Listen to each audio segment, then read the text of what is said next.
6'9" junior from Brisbane, Australia, number 14, Harry.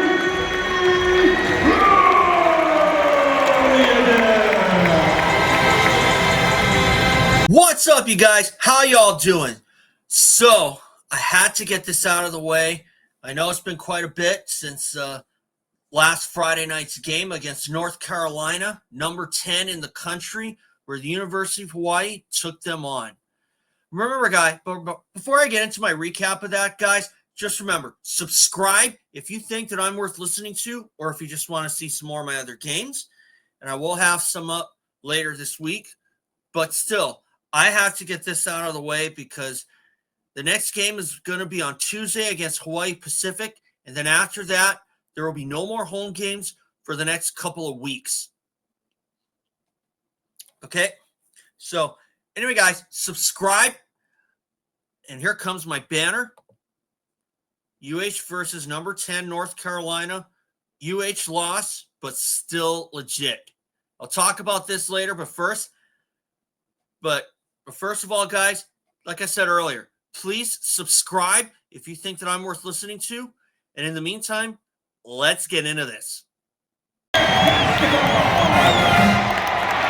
Yes! Okay, now, as you can see by this final score here, the final score was 87-69 in favor of North Carolina. And this was a squad that I'm sure that the University of Hawaii would dream of going up against.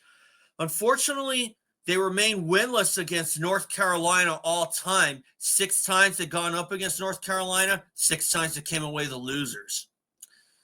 But did I think we were going to win this one?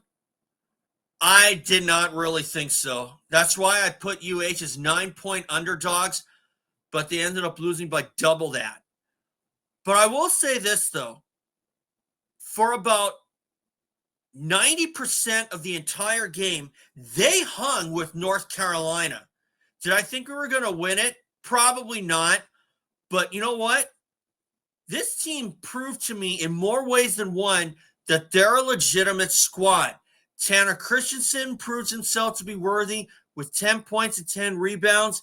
Gytis Nemeikša also showed that he's just as competent as Tanner Christensen is, at least in terms of his role anyway, because he came through with 16 to lead the University of Hawaii. And he also had 10 rebounds, Nemeikša I'm talking about. And there are times during that game where I thought Nemeikša really proved that he's another version of Predrag Savljević. Not flashy, but always in the right place at the right time. So this was a squad, North Carolina, I'm talking about, that UH probably needed to go up against so they know what they're like in conference. Now, this was a high-powered opponent, and they're number 10 in the country for a reason, and we've beaten our fair share of ranked opponents. Like, I can remember Michigan State 2005, Xavier 2011, and most notably, 1997, number 2 Kansas at the time. And UH was able to beat them all. Why couldn't we defeat North Carolina? Give them credit. They got a legitimate squad of guys that have potential to be in the NBA if they chose to draft. Now, unfortunately, the University of Hawaii did not even lead for 2 seconds. But this was a team where there were probably 1 or 2 notches under the caliber of North Carolina. Now, just because they're 1 or 2 notches under doesn't mean they were going to walk away complete losers. And they did not walk, and they may have walked away the losers in this one, but they didn't walk away complete losers, if you know what I'm talking about here. But I think the main goal of this team was just to be sure that they can prove to themselves that they can compete. I mean, are you going to defeat Syracuse or Duke or anybody or any other team with the squad that the University of Hawaii has? Probably not. But then again, you never know, because some things could happen. Like what happened in 2005 at Michigan State. We ended up winning by 22, and Michigan State was ranked number 4 in the country. What happened then? At least 5 of their players had cramped up because they were not used to the heat. Did I think the same thing was going to happen with North Carolina? No, but there was always that chance that it might happen. So unfortunately, there isn't really much to talk about as far as fighting for the win is concerned. But UH definitely made it a game for the most part. But what really told the story was towards the end, when North Carolina would ultimately seal it with back-to-back triples from R.J. Davis and Ian Jackson towards the end of the first half.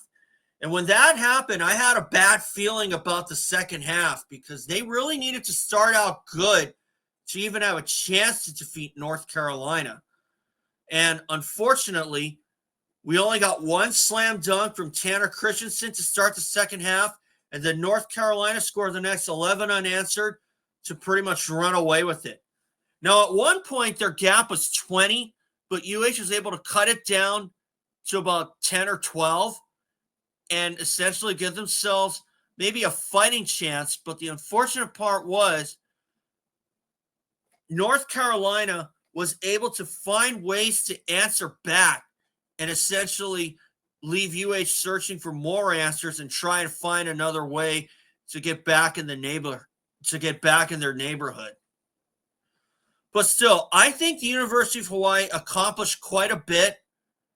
I like to think that maybe the firing of Craig Angelo served as a little fuel to the fire, because this could very well have been an easy route that North Carolina could have put on us. But it wasn't the case. And I think that if UH can find that little purpose, they can definitely turn some heads when conference play comes around. And don't overlook this team, because they will give you 110% effort, and they won't stop until the clock hits 0, unless it's an absolute runaway, unless they're down by like 20 or so with about 1 or 2 minutes to go. But still, I think as far as competing-wise is concerned, the University of Hawaii answered a ton of questions in that department, because when they go up against some of the perennial frontrunners of the Big West like Santa Barbara and Irvine, this can only help them. It can only go up from here.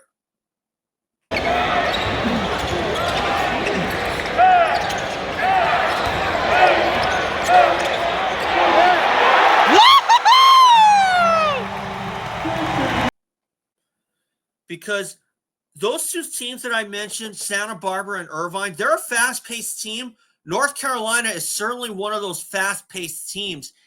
And this is also one of those teams where if one little thing goes wrong, it can ruin your whole night for sure. 2, 1.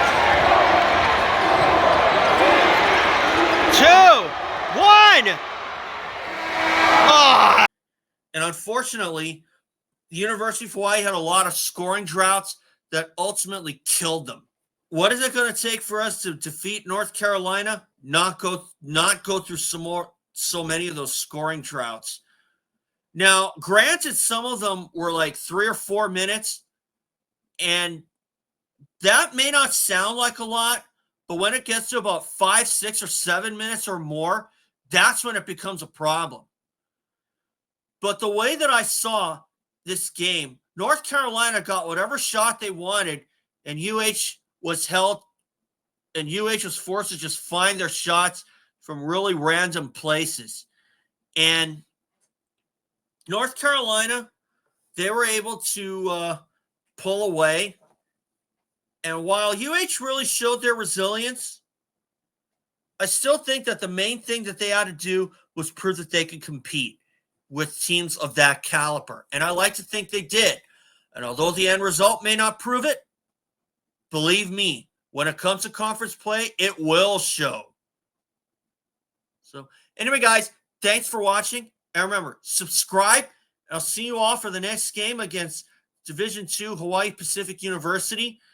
And then after that, will be no more home games for the next couple of weeks before UH heads on the road to Grand Canyon and start conference play on December 7th against Long Beach State.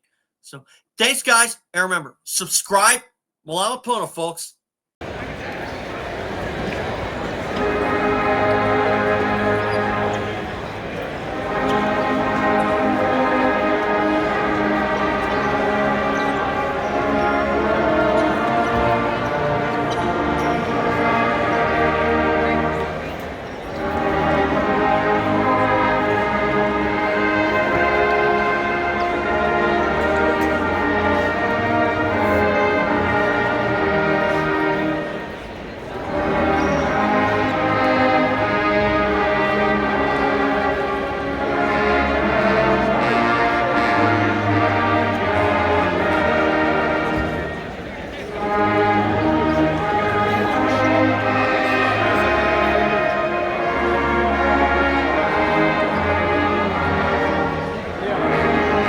Ladies and gentlemen, next on the ball,